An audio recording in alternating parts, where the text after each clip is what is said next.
Hello friends, I, Dr. Utkarsh Kaushik, welcome you all. Today, we are going to discuss about Ramachandran plot and its significance. It is very interesting topic, yet sometimes students find it very difficult to understand. I try my best to make this topic interesting and easy to understand. So let's start. Definition: Ramachandran plot is a plot through which one would come to know about dihedral angle values of amino acid residue in protein structure, whether they are energetically favored or not. Here, अगर आपने ध्यान दिया हो तो यहाँ पे focus किया गया है dihedral angle values of amino acid residues. अब बात आती है डाहेड्रल एंगल वैल्यूज़ क्या है. इसके बारे में मैंने जानकारी दी है अपने आगे आने वाली स्लाइड्स के अंदर. अभी हम आगे बढ़ते हैं कि ये जो प्लॉट है ये दिया था जी.एन. रामाचंद्रन ने, सी. रामाकृष्णन ने एंड वी. शशिशेखरन ने इन 1963. अब बात आती है कि अगर हमें मैप कंस्ट्रक्ट करना है तो हमें किन चीज़ों पे ध्यान रखना है. हमें दो चीज़ों पे ध्यान रखना है. पहला है डाहेड्रल एंगल और दूसरा है सिस्टम यूज. अब आते हैं हम डाहेड्रल एंगल. अगर हम डाहेड्रल एंगल की बात करें तो इसको हम टॉर्जन एंगल और ट्विस्ट एंगल के नाम से भी जानते हैं. अब डाहेड्रल एंगल है क्या? ये it is the angle of rotation of 4 atoms in a molecule which are held together by covalent bond.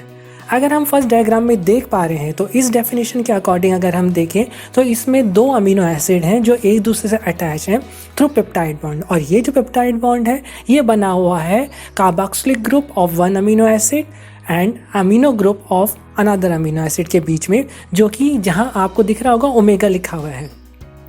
यहाँ आपका पेप्टाइड बॉन्ड है. अगर हम देखें तो दूसरा जो है हमारा एक अल्फ़ा कार्बन से आपका carbon of carboxylic group attach है जिसे हम कह रहे हैं साई.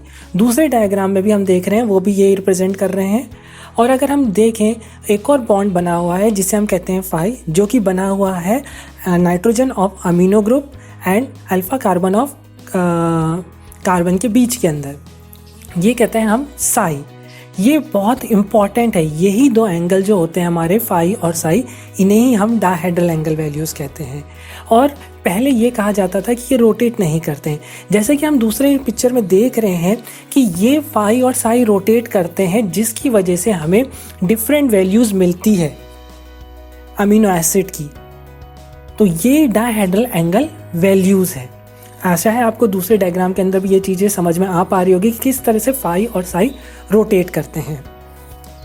आगे चलते हैं हम हमारे नेक्स्ट पे सिस्टम यूज़. जब हम सिस्टम यूज़ की बात करते हैं तो सिस्टम यूज़ के अंदर हम यहाँ पे बात कर रहे हैं कोई भी प्रोटीन चेन की या कोई भी primary structure of amino acid जिस पे कि हम स्टेरिक हिंडरेंस अप्लाई कर सकें. अब बात आती है कि ये स्टेरिक हिंडरेंस है क्या. स्टेरिक हिंडरेंस जो है is nothing but a stopping of chemical reaction which might be caused by a molecules structure. जैसे कि हम सब जानते हैं कि अमीनो एसिड की जब चेन की हम बात करते हैं तो अमीनो एसिड चेन के अंदर आर साइड ग्रुप भी होता है. ये आर साइड ग्रुप कई बार बहुत बड़ा होता है, जिसकी वजह से कोई भी अमीनो एसिड को दूसरे अमीनो एसिड के साथ में इंटरेक्शन करने में कई बार दिक्कत फेस होती है. यही होता है स्टेरिक हिंडरेंस. तो अगर हम बात कर रहे हैं रामाचंद्रन प्लॉट की, तो रामाचंद्रन प्लॉट की जब हम बात करते हैं तो हमें दैट इज़ फाई और साई पे ही फोकस करना है, जिसे रामाचंद्रन एंगल भी कहा जाता है. Basis of Ramachandran work. अगर हम बात करें कि रामाचंद्रन का जो काम है वो शुरुआत कहाँ से हुई, तो उसमें सबसे पहले हमें उसकी हिस्ट्री देखनी पड़ेगी. तो हिस्ट्री की अगर जब हम बात करते हैं तो while studying the collagen structure Ramachandran एज group member observe the presence of 2 interchain hydrogen bond per 3 residue repeats. यानी यहाँ पे दो इंटरचेन, दो चेन के बीच में हाइड्रोजन बॉन्ड मिले हर 3 रेसिड्यूज़ अमीनो एसिड रेसिड्यूज़ के रिपीट पर. लेकिन ये जो स्ट्रक्चर था ये अपोज किया गया 2 British scientist that is Rich and Crick के द्वारा, क्योंकि ये अगेन हिस्टेरिक हिंडरेंस के प्रॉब्लम क्रिएट करता है जो कि पॉसिबल नहीं होता, जिस वजह से ये स्ट्रक्चर जो है. लेकिन Ramachandran had observe the presence of inter atomic distance between the molecule with in the structure. और ये आइडिया आया रामाचंद्रन को कि क्यों ना इसके बेसिस पे हम प्रोटीन के स्ट्रक्चर को फर्दर इल्यूसिडेट करें और प्रोटीन की कन्फर्मेशन के बारे में और नॉलेज प्राप्त करें. आगे बढ़ते हैं। आगे बता रखा है principle underlying the formation of Ramachandran map. तो यानी जब रामाचंद्रन ने काम शुरू किया उससे पहले, जैसे कि मैंने आपको पहले भी बताया, ये कहा जाता था कि फाई और साई वैल्यू फिक्स्ड हैं, लेकिन रामाचंद्रन ने यूज़ किया पॉली एलानिन पेप्टाइड चेन को, और उन्होंने पहले phi that is NC bond को वेरी किया और psi that is CC bond को कांस्टेंट रखा। मैं फिर से रिपीट करता हूँ, उन्होंने डायहेड्रल एंगल को समझाने के लिए कि इसके रोटेट करते हैं, उन्होंने एटम्स को as an hard sphere consider किया, और पहले उन्होंने phi that is NC bond को रोटेट किया, और फिर साई जो कि हमारा CC बॉन्ड है उसे कांस्टेंट रखा, और फिर वापस ये चीज़ रिपीट की वाइसा वर्सा में, यानी आपका इस बार psi that is CC bond को रोटेट किया और NC बॉन्ड को कांस्टेंट रखा। ऐसा करने पे उनको फाई और साई की डिफरेंट वैल्यूज़ मिली, जिसे उन्होंने एक कॉन्टूर डायग्राम में ड्रॉ किया और जिसे हम कहते हैं रामाचंद्रन प्लॉट। आइए अब इस प्लॉट पे नज़र डालते हैं। जैसे कि हम देख पा रहे हैं, ये प्लॉट जो है 4 क्वाड्रेंट से मिलके बना हुआ है। There are 4 quadrants in this plot, and in the quadrant 1 we can see the anti-parallel beta sheet, parallel beta sheet and collagen helix, where in second quadrant there is a left-handed alpha helix, third quadrant contains the right-handed alpha helix। अगर हम इस पे देख पा रहे हैं तो पहले हम इसके स्ट्रक्चर की नॉलेज पहले पूरा ले लें कि अगर जो डायग्राम ये है क्या। आप देख पा रहे हैं नीचे जो है इसके अंदर फाई है that is on x axis, और अगर हम वाई एक्सिस की बात कर रहे हैं तो यहाँ पर साई है। जो इसकी टोटल रेंज है वैल्यूज़ की वो -180 से लेके +180 के बीच में है। अब जो हमें ये अलग अलग 4 क्वाड्रेंट मिले हैं, इसके अंदर जब फाई और साई वैल्यू को रोटेट किया पॉली एलानिन की, तो हमें beta pleated sheet, anti parallel beta sheet, collagen का helix, right handed alpha helix और left handed alpha helix observe हुए। इसके अलावा भी आप देख रहे हैं कुछ डॉटेड लाइंस है, कुछ डैश लाइन है। ये डिनोट करती है कि maximum allowed values of phi and psi. ध्यान रखिएगा, ये maximum allowed values of phi and psi denote करता है कि कितना फाई और साई की वैल्यू पॉसिबल है एक पर्टिकुलर अमीनो एसिड के लिए। अगर हमें जानना है कि बीटा प्लेटेड शीट या एंटी पैरेलल बीटा शीट या कोलेजन की वैल्यूज़ क्या आ रही है, तो हम यहाँ पर जहाँ पे भी इनका एक पर्टिकुलर आप देख रहे हैं लोकेशन है, वहाँ से एक परपेंडिकुलर ड्रॉ कर सकते हैं हमारे एक्स एक्सिस पे और वाई एक्सिस पे, और इसके बेसिस पे हम इसकी वैल्यूज़ को फाइंड आउट कर सकते हैं। आगे बढ़ते हैं। जैसे कि हमने देखा कि पॉली एलानिन के यूज़ करते हुए हमें 3 सेपरेट रीजन्स के अंदर, एक पर्टिकुलर रीजन के अंदर 3 सेपरेट वैल्यूज़ मिली। एंटी पैरेलल बीटा शीट की मिली, पैरेलल बीटा शीट की मिली एंड कोलेजन की मिली एक रीजन के अंदर, और राइट हैंडेड और लेफ्ट हैंडेड अल्फा हेलिक्स मिले अदर रीजन्स के अंदर। लेकिन अगर हम लेफ्ट हैंडेड अल्फा हेलिक्स की बात करते हैं तो लेफ्ट हैंडेड अल्फा हेलिक्स जो होता है वो नेचर के अंदर लेस एनर्जेटिकली फेवर्ड है, इसलिए वो हमें नेचर के अंदर देखने को नहीं मिलता। बात करें पॉलीग्लाइसिन की, जैसे मैंने आपको बताया था डॉटेड रीजन्स वाला, तो पॉलीग्लाइसिन एक ऐसा अमीनो एसिड है, जैसे हम सब जानते हैं कि इसकी साइड चेन के अंदर सबसे सिंपलेस्ट है, दैट इज़ इसके अंदर सिर्फ H एटम प्रेजेंट होता है, जिसकी वजह से ये ईजिली मूव कर सकता है। Therefore, the maximum flexibility and shows the maximum allowed region for phi and psi value.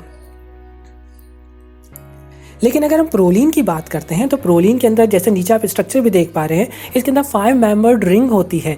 यही रिंग क्या करती है, हिंडरेंस क्रिएट करती है, जिसकी वजह से इसकी जो NC वैल्यू होती है वो -65 डिग्री पे फिक्स होती है। साथ के साथ अगर हम देख रहे हैं प्रोलीन के स्ट्रक्चर के अंदर, तो प्रोलीन के स्ट्रक्चर में NH है, और जनरली अगर हम बाकी अमीनो एसिड को देखते हैं तो वहाँ NH2 ग्रुप होता है, इसलिए इसको इम्यूनो एसिड भी कहा जाता है, अमीनो एसिड की जगह है। ध्यान रखिएगा, immuno acid. Therefore, due to lack of amide H atom, the proline disfavors alpha helix formation। क्यों? क्योंकि इसके अंदर हाइड्रोजन बॉन्ड का फॉर्म करने के लिए एक एक्स्ट्रा H एटम नहीं होता है। अब जैसे मैंने आपको बताया था कि हम परपेंडिकुलर ड्रॉ करके फाई, साई और ओमेगा वैल्यूज़ को फाइंड आउट कर सकते हैं सेकेंडरी स्ट्रक्चर की। यहाँ पर आप देख पा रहे हैं कि आपकी इस स्लाइड के अंदर आपकी anti parallel, parallel beta pleated sheet, right handed alpha helix, pi, polyproline, polyglycine, इनकी अलग अलग 5 साई वैल्यूज़ भी और ओमेगा वैल्यूज़ निकाले गए। रेसिड्यू पर टर्न की अगर हम बात करते हैं तो एक पर्टिकुलर का जब टर्न आता है तो उसके अंदर कितने अमीनो एसिड आ पा रहे हैं, और ट्रांसलेशन पर रेसिड्यू की अगर हम बात करते हैं तो कितना अमीनो एसिड के एक अमीनो एसिड से दूसरे अमीनो एसिड पे जाने पे कितना राइज हो रहा है, वो ये वैल्यूज़ डिनोट कर रही हैं। ये वैल्यूज़ जो है ये एंगस्ट्रॉम के अंदर हैं। अब बात आती है सिग्निफिकेंस की। अगर हम सिग्निफिकेंस ऑफ रामाचंद्रन प्लॉट देखें तो हम जान चुके हैं कि रामाचंद्रन प्लॉट के हेल्प से हम डायहेड्रल एंगल वैल्यूज़ को फाइंड कर सकते हैं, लेकिन इसके साथ साथ हम प्रोटीन के स्ट्रक्चर को भी एनालाइज कर सकते हैं। जैसा कि अभी हमने देखा कि अल्फा हेलिक्स और बीटा प्लेटेड शीट का स्ट्रक्चर भी हम इससे ज्ञात कर सकते हैं। We can find out the alpha helix and beta pleated sheet structure through this plot. Another important significant feature is it help to determine the folded nature of protein. यानी किस तरह से प्रोटीन फोल्ड हो रहा है उसके बारे में भी हम इससे नॉलेज ले सकते हैं। जैसा कि एग्जांपल में हम देख पा रहे हैं बीटा टर्न जो कि एक सेकेंडरी स्ट्रक्चर ऑफ प्रोटीन है, उसके बारे में हमें जानकारी रामाचंद्रन प्लॉट के थ्रू मिल सकती है। अगर हम ओवरऑल देखें जो हमने अभी तक पढ़ा तो हमें क्या पॉइंट याद रखने हैं, चाहे आप किसी कॉम्पिटिटिव एग्ज़ाम की प्रिपरेशन कर रहे हों, चाहे आप किसी यूनिवर्सिटी एग्ज़ाम में की प्रिपरेशन कर रहे हो, तो उसमें ये सारे पॉइंट ज़रूर इंक्लूड कीजिएगा। That is dihedral angle values क्या है, कौन सा सिस्टम है तो क्या यूज़ किया है, कॉन्ट्यू डायग्राम के बारे में नॉलेज दीजिए, पॉली एलानिन, पॉलीग्लाइसिन, प्रोलीन के बारे में बताइए, देन 5 और साई ओमेगा वैल्यूज़ ऑफ जो different amino acid different proteins की आई है उनकी वैल्यूज़ को आप बताइए। इससे आपका आंसर बहुत बढ़िया हो जाता है। साथ ही साथ किस तरह से ये रामाचंद्र प्लॉट एक इम्पॉर्टेंट रोल प्ले करता है, दैट इज़ सिग्निफिकेंस के बारे में बताइए। ये कुछ CSI नेट से रिलेटेड क्वेश्चन है जो कि रामाचंद्रन प्लॉट के बारे में पूछे गए हैं। यहाँ मैंने आंसर्स नहीं दिए हैं, ये आंसर्स आप खुद फाइंड आउट कीजिए और मेरे को बताएं कि इसका आंसर क्या है। ये कुछ और क्वेश्चंस हैं। Thank you so much.